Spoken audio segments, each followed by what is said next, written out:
Iya, sudah nampak. Ya, Ibu. Baik, Bismillahirrahmanirrahim. Assalamualaikum warahmatullahi wabarakatuh. Selamat Waalaikumsalam siang, Ibu. warahmatullahi. Selamat siang, Ibu Sulistiawati, selaku dosen pengajar manajemen Ziswaf. Perkenalkan, saya Muhammad Hanif Ramdhani, NIM 2018-1311-032, jurusan Keuangan Syariah. Hari ini saya akan mempresentasikan hasil analisis saya dari paper yang berjudul Strategi Swasembada Pangan di Indonesia dengan Pemberdayaan Potensi Wakaf Produktif Pertanian. Baik, pada kesempatan kali ini kita akan membahas pendahuluan dan dilanjutkan dengan tinjauan pustaka, kemudian ada metode penelitian, dilanjutkan dengan hasil dan analisis, dan ditutup dengan kesimpulan dan saran. Pada bagian pendahuluan, Indonesia merupakan negara berkembang yang memiliki banyak potensi dan sumber daya alam yang terkandung di dalamnya. Sebagai negara yang mempunyai banyak kelebihan, salah satunya di bidang agraris yang berupa lahan pertanian. Perekonomian nasional tidak terlepas dari sektor pertanian yang telah berkontribusi di dalamnya, karena telah mampu menciptakan lapangan kerja terbesar dibandingkan sektor-sektor lainnya menurut Rahman dan Widya Stuti pada tahun 2020. Kemudian selain itu Indonesia memiliki mayoritas penduduk Muslim dengan harapan besar agar dapat merealisasikan kesejahteraan umat berbasis Islam dalam bidang wakaf. Instrumen Islam berlatar belakang sosial atau yang lebih dikenal dengan wakaf dapat diartikan sebagai menahan hasilnya yang dilanjutkan dengan penyaluran hasil kepada orang lain untuk disebarkan menurut Rahman dan Widya Stuti. Tanah wakaf yang dikelola dengan benar secara produktif berdampak pada kesejahteraan umat. Kemudian, akad mukarobah merupakan salah satu akad yang mengelola lahan pertanian. Pendapat Syekh Ibrahim Al-Bajuri mengenai mukarobah berpendapat bahwa mukarobah terjadi apabila pemilik lahan menyerahkan lahannya kepada penggarap dan modal ditanggung oleh penggarap menurut Suhendi tahun 2013. Untuk mengelola wakaf, diperlukan lembaga khusus dan resmi agar terciptanya tujuan wakaf, yaitu memanfaatkan benda wakaf dan menggali potensi ekonomis dari harta benda wakaf tersebut untuk kepentingan umat. Selanjutnya, di sini ada rumusan masalah, pertanyaan penelitian, tujuan penelitian, dan manfaat penelitian. Untuk rumusan masalah sendiri, berdasarkan dari pendahuluan yang tersebut, maka penelitian ini merumuskan masalah bahwa bagaimana ekonomi Islam melalui pengelolaan dana sosial di bidang wakaf dapat menjadi solusi atas fenomena yang terjadi di Indonesia. Tujuan penelitian ini adalah untuk mengetahui peran wakaf dalam sektor pertanian di Indonesia. Yang kedua, memberikan solusi atas permasalahan di sektor pertanian melalui wakaf. Dengan pertanyaan penelitian yaitu bagaimana peranan wakaf dalam sektor pertanian Indonesia, dan yang kedua, bagaimana wakaf bisa bermanfaat untuk sektor pertanian. Manfaat penelitian ini ada 3. Yang pertama, sebagai masukan kepada pemerintah Republik Indonesia dalam rangka pengelolaan manajemen wakaf. Bagi peneliti, diharapkan penelitian ini dapat bermanfaat sebagai cara mengamalkan ilmu pada waktu kuliah dengan melakukan penelitian. Dan yang terakhir, diharapkan penelitian ini dapat dijadikan referensi bagi peneliti lain yang akan mengangkat tema yang sama, namun dengan sudut pandang yang berbeda. Kemudian, di tinjauan pustaka, menurut Kementerian Perdagangan pada tahun 2013, program swasembada pangan mempunyai arti dan peran penting bagi kehidupan suatu bangsa, karena pengalaman yang telah membuktikan bahwa gangguan pada ketahanan pangan seperti terjadinya krisis beras pada tahun 2008 yang ditandai oleh gejolak harga beras telah memberikan pelajaran bahwa melindungi pasar dalam negeri dengan swasembada pangan yang efisien merupakan hal yang sangat diperlukan.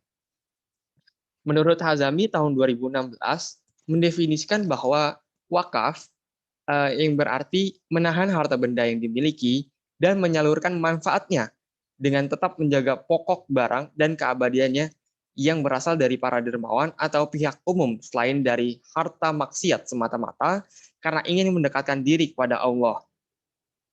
Dalam terminologi hukum Islam, wakaf didefinisikan sebagai salah satu suatu tindakan penahanan dari penggunaan penyerahan aset di mana seseorang dapat memanfaatkan atau menggunakan hasilnya untuk tujuan amal sepanjang barang tersebut masih ada.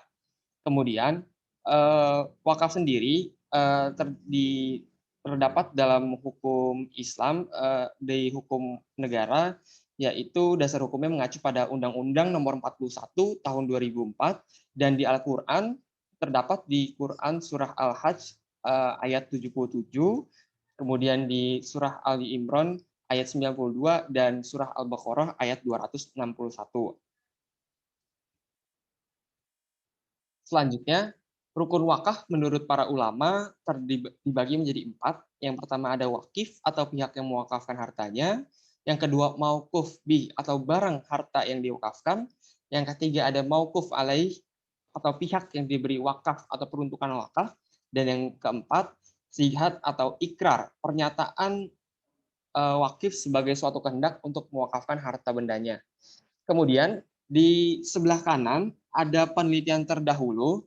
Saya mengambil 2 penelitian terdahulu. Yang pertama dari Ahmad Mukorobin dan Muhammad Mahmuda Agustiani tahun 2017 yang mengatakan bahwa dalam pengelolaan tanah wakaf mengatur dapat dialokasikan pada sektor pertanian, di mana dalam pengalokasian tersebut antara badan wakaf dan penggarap lahan pertanian terjalin kesepakatan kerjasama yang menggunakan akad mukarobah seperti yang telah disebutkan pada pendahuluan pertama.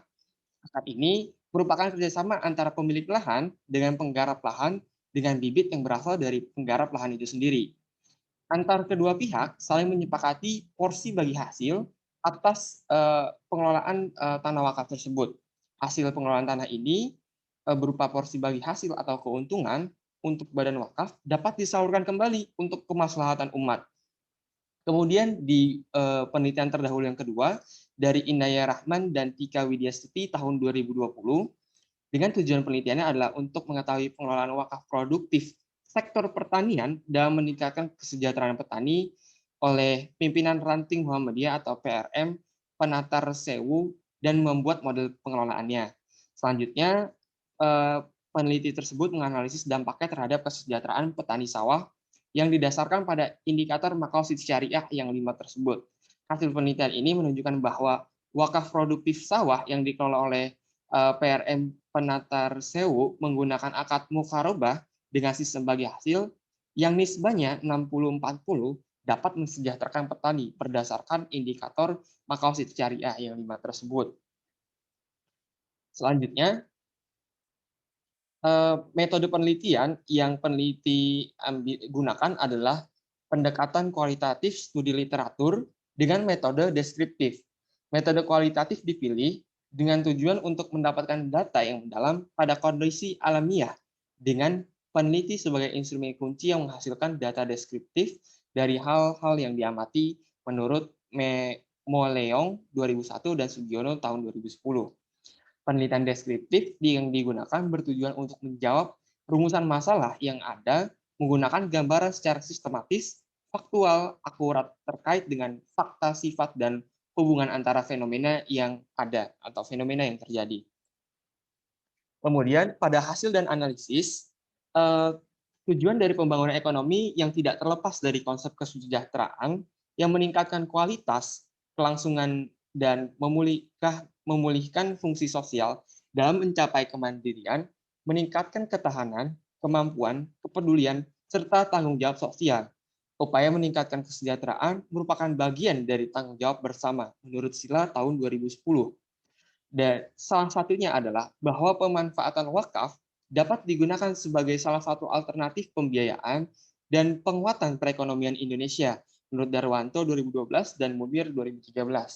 Wakaf produktif pada sektor pertanian dapat dimaksimalkan programnya sehingga bisa terwujudnya swasembada pangan di Indonesia. Tanah wakaf yang tidak terpakai dapat dialokasikan ke dalam sektor pertanian sehingga petani tidak lagi kesulitan mencari lahan yang sering dialihfungsikan oleh orang-orang yang tidak bertanggung jawab, seperti fenomena yang terjadi akhir-akhir ini. Kemudian penulis menarik kesimpulan dan saran bahwa penelitian ini telah membuktikan pengelolaan dana umat berbasis ekonomi Islam melalui wakaf dapat dilaksanakan. Wakaf yang dikelola secara produktif dengan mengembangkan aset wakaf yang dampaknya pasti lebih dirasakan dan bersifat sustainable atau berkelanjutan. Konsep pemberdayaan wakaf produktif pada masyarakat akan sejalan dengan upaya pemerintah dan pihak-pihak terkait dalam meningkatkan kesejahteraan ekonomi masyarakat pada khususnya. Inovasi yang dimunculkan dalam pemberdayaan wakaf produktif sektor pertanian ini merupakan bagian penting yang perlu terus dikaji agar kebermanfaatnya dapat semakin terasa dan terdistribusi secara merata. Kemudian, serta mencegah adanya aset wakaf yang tidak terurus. Dan akad mukarobah yang ada dapat menjadi salah satu indikator dalam pengelolaan lahan pertanian sesuai dengan pendapat Syekh Ibrahim Al-Bajuri. Kemudian, harapan peneliti kepada peneliti selanjutnya agar dapat mengembangkan konsep wakaf yang ada, sehingga kebermanfaatan potensi wakaf dapat terus diketahui oleh masyarakat, dan harapan lain peneliti kepada pemerintah agar mampu menerapkan program ekonomi keumatan berbasis syariah atau berbasis Islam dengan mengelola dana sosial Islam seperti zakat, infak, sedekah atau zif, khususnya pada bidang wakaf produktif ini di bidang pertanian. Kiranya itu saja yang bisa saya presentasikan. Kurang lebihnya mohon maaf, saya membutuhkan kritik dan saran dari Ibu Sulis sendiri. Terima kasih. Wassalamualaikum warahmatullahi wabarakatuh. Waalaikumsalam warahmatullahi wabarakatuh. Terima kasih, luar biasa presentasinya. Juga topik yang diambil, kalau kita boleh bicara Indonesia tentang sektor pertaniannya, adanya potensi tanah wakaf yang luas, bahkan luasnya sekian kali negara Singapura ya, lebih luas tanah wakaf. Jumlah tanah wakaf di Indonesia lebih banyak yang idle, dan keseluruhan luas tanah wakaf itu lebih luas daripada negara Singapura. Dan itu kan milik wakaf milik Allah, tanah wakaf milik Allah, bukan milik negara. Luar biasa kalau kemudian ini bisa digarap potensi yang ada ini untuk sektor pertanian seperti yang tadi Hanif sebutkan, dan ini sukses, ini menjadi luar biasa. Kita bicara swasembada, barangkali akan menjadi atau mencapai kemandirian pangan, utamanya untuk masyarakat Muslim. Pun demikian untuk yang non-Muslim bisa terpenuhi sebenarnya, karena kan wakaf sifatnya rahmatan lil alamin, jadi rahmat bagi seluruh alam, termasuk di luar, atau termasuk peruntukannya itu tidak hanya untuk umat Muslim, tapi juga untuk umat yang beragama lain. Nah, ini menjadi luar biasa, tapi kita juga harus melihat kenyataan. Kita bicara swasembada itu kan dari presiden ke presiden gitu ya. Zaman dulu kakek nenek kita, orang tua kita itu regulatornya atau pengambil kebijakannya, kemudian bekerja sama dengan stakeholders yang lain, itu bicara swasembada. Bagaimana Indonesia ini bisa swasembada pangan, tapi satu hal yang perlu kita ingat bahwa kenyataannya impor itu masih tinggi. Kita nggak usah bicara impor yang memang tidak bisa kita produksi, gitu ya. Impor beras juga yang katanya Indonesia itu adalah negara agraris, kemudian impor singkong, kemudian impor kedelai yang katanya tempe dan tahu ini adalah originally from Indonesia. Belum juga impor bahan makanan utama atau primer yang lainnya. Kalau boleh saya tahu, kira-kira perspektif Hanif ini seperti apa ketika tadi bicara masalah potensi wakaf dielaborasikan untuk sektor pertanian.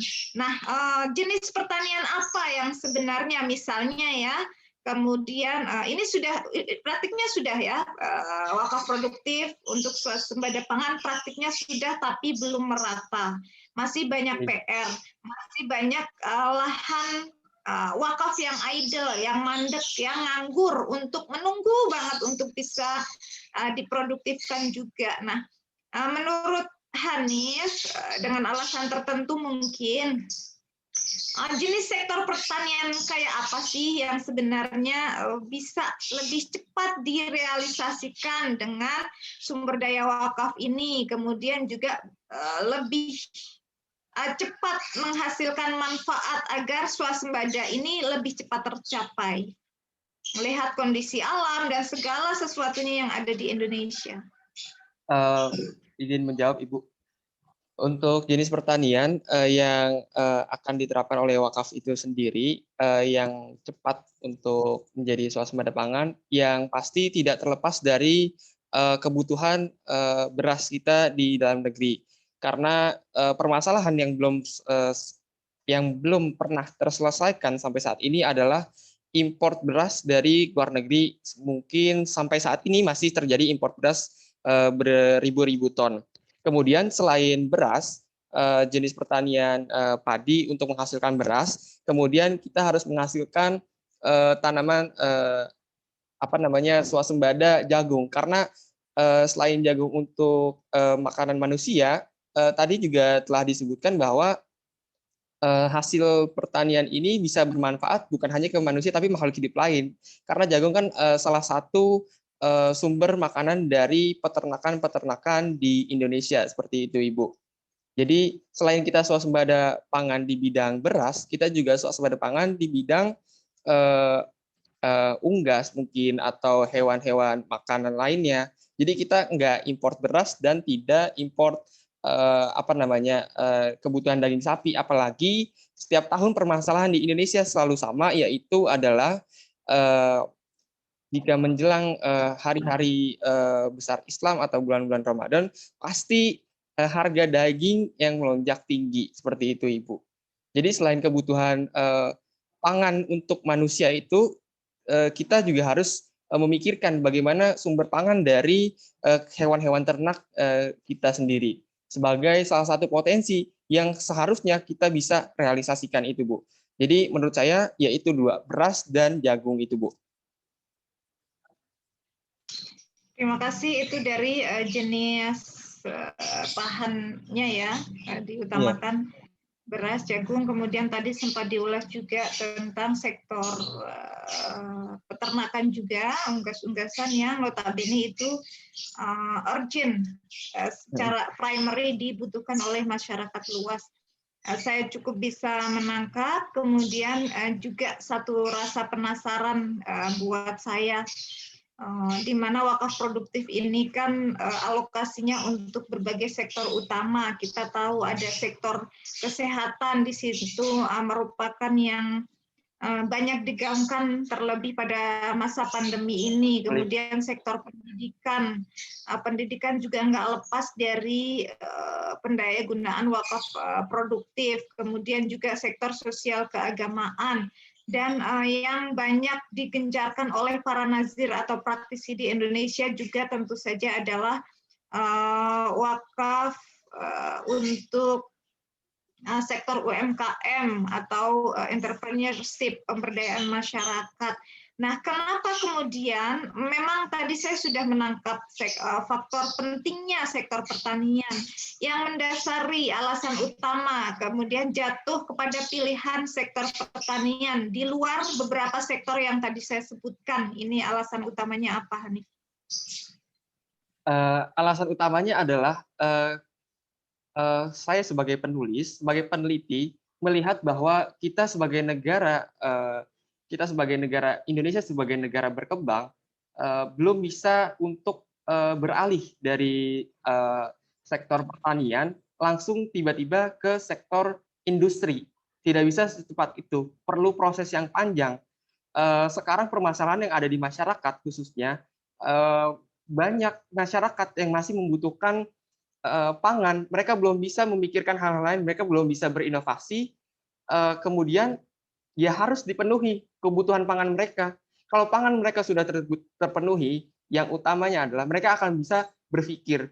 Karena seperti kita aja di kelas gitu, Bu, kalau kita belum makan, pasti kan kita nggak konsen, tiba-tiba ngantuk terus. Gimana kita mau mikir, gimana kita mau melakukan aktivitas, gimana kita mau beralih ke sektor industri, gimana kita menghasilkan sebuah produk, kalau urusan perut aja kita masih nggak mampu untuk memenuhinya, gitu Ibu. Makanya saya condong untuk ke sektor pertanian ini karena ini kebutuhan mendasar yang dibutuhkan oleh seluruh lapisan masyarakat pastinya Ibu. Oke, makasih banyak.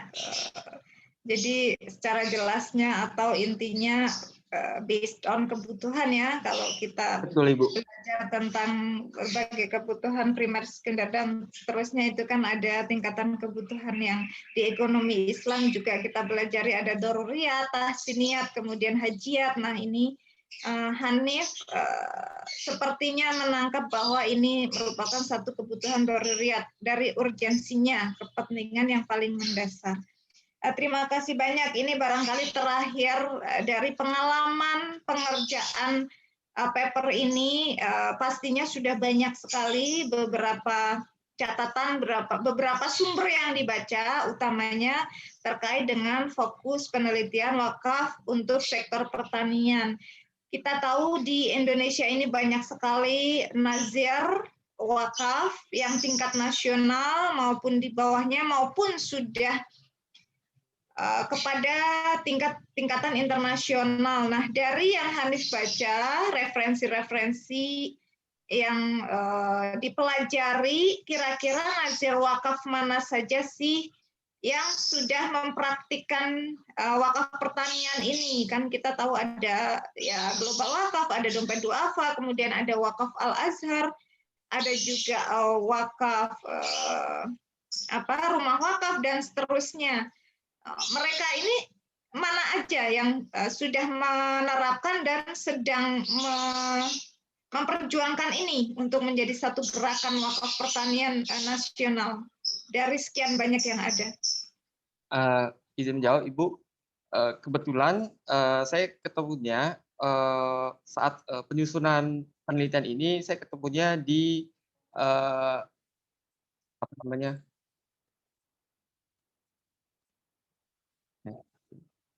di pimpinan ranting Muhammadiyah Penatar Sewu yang membuat yang mengelola wakaf produktif ini sektor pertanian. Dan ini telah dibuktikan oleh penelitian terdahulu oleh Indaya Rahman dan Tika Widyastuti bahwa wakaf di sektor pertanian ini selain bisa dikembangkan, itu mampu mensejahterakan petani, Ibu. Jadi ini adalah sebuah gerakan yang bagus yang seharusnya diikuti oleh nazir-nazir wakaf lainnya. Terima kasih banyak. Yang ditemukan tadi wakaf Muhammadiyah ya. Ya, memang masing-masing mereka memprogramkan wakaf sektor untuk peruntukan sektor pertanian itu. Kalau Hanif boleh searching gitu nextnya disebutkan atau kata kunci di Google desa wakaf gitu tuh banyak yang sekarang sedang memperjuangkan untuk mendirikan banyak desa wakaf, tidak hanya di Jabodetabek atau di Pulau Jawa saja, tapi juga sudah masuk kepada desa-desa di luar Pulau Jawa.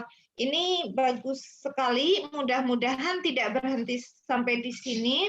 Hanif mudah-mudahan tidak lelah ya untuk extend ini menjadi satu paper yang kemudian nanti diperbaiki, disempurnakan sampai memenuhi syarat kalau ingin disubmit ke jurnal tertentu.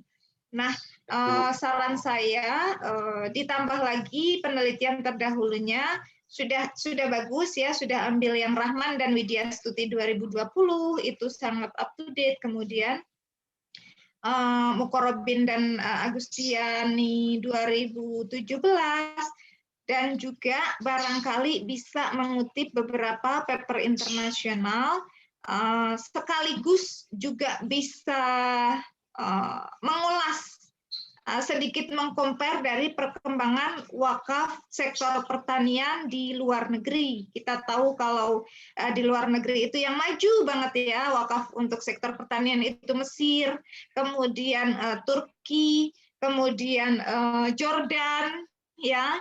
Kemudian Pakistan juga selain wakaf kesehatannya, Pakistan dan Bangladesh juga sudah terus ya nggak capek-capeknya menggalakkan itu bisa menjadi bahan komparasi juga selain kita fokus juga untuk meningkatkan perkembangan wakaf pertanian di Indonesia. Kurang lebih itu. Selamat saya ucapkan ini dilanjutlah, jangan berhenti sampai di sini. Sayang kalau yang baca dan yang menikmati cuma Bu Sulis aja. Baik Ibu, terima kasih Ibu atas masukannya. Ya. Insya Allah cukup. Ini Alhamdulillah. sudah spesial nih, sudah lebih dari 25 menit. Ya bisa ditutup saja. Ya. Baik, terima kasih. Terima kasih Ibu Sulis.